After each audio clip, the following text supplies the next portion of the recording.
സമുദ്രാതിർത്തി ലംഘിച്ചെന്ന കാരണത്താൽ ശ്രീലങ്കൻ ഭരണകൂടം അറസ്റ്റ് ചെയ്ത 13 ഇന്ത്യൻ മത്സ്യത്തൊഴിലാളികളെ തിരികെ ചെന്നൈയിലെത്തിച്ചു. ഇന്ന് പുലർച്ചെയാണ് ഇവരെ ചെന്നൈയിലെത്തിച്ചത്. ശ്രീലങ്കയിലെ ഇന്ത്യൻ ഹൈക്കമ്മീഷണർ എക്സിലൂടെയാണ് ഇക്കാര്യം അറിയിച്ചത്.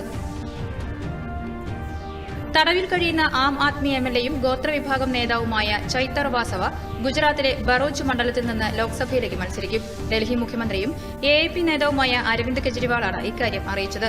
തടവിൽ കഴിയുന്ന ചൈതർ വാസവയെ കെജ്രിവാളും പഞ്ചാബ് മുഖ്യമന്ത്രി ഭഗവത് മാനും സന്ദർശിച്ചു.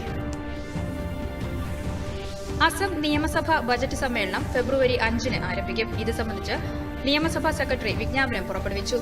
ഗവർണർ ഗുലാബ് ചന്ദ് കട്ടാരിയ സമ്മേളനത്തിന് അനുമതി നൽകി. അയോധ്യ രാമക്ഷേത്ര ഉദ്ഘാടനത്തോടനുബന്ധിച്ച് വിപുലമായ ആഘോഷങ്ങൾക്കൊരുങ്ങി ഉത്തരാഖണ്ഡ്. ഇത് സംബന്ധിച്ച് സർക്കാർ ഉത്തരവിറക്കി. മകരസംക്രാന്തിയായ ജനുവരി 14 മുതൽ 9 ദിവസം നീണ്ടുനിൽക്കുന്ന സാംസ്കാരിക ആഘോഷങ്ങൾ ജില്ലാ, ബ്ലോക്ക് തലങ്ങളിൽ നടത്താനാണ് തീരുമാനം. തമിഴ്നാട്ടിൽ സ്റ്റേറ്റ് ട്രാൻസ്പോർട്ട് കോർപ്പറേഷൻ ജീവനക്കാർ സംസ്ഥാനത്തുടനീളം അനിശ്ചിതകാല പണിമുടക്ക് നടത്തുന്നു. ശമ്പളം വർദ്ധിപ്പിക്കുക, ബസ് ഡ്രൈവർ, കണ്ടക്ടർ തസ്തികയിലെ ഒഴിവുകൾ നികത്തുക, വിരമിച്ച തൊഴിലാളികൾക്ക് ഡിഎ അനുവദിക്കുക തുടങ്ങിയ ആവശ്യങ്ങൾ ഉന്നയിച്ചാണ് പണിമുടക്ക്. ട്രാൻസ്പോർട്ട് യൂണിയൻ ഉന്നയിച്ച 6 കാര്യങ്ങളിൽ 2 ഇതിനകം അംഗീകരിച്ചതായി തമിഴ്നാട് ഗതാഗത മന്ത്രി എസ് ശിവശങ്കർ പറഞ്ഞു.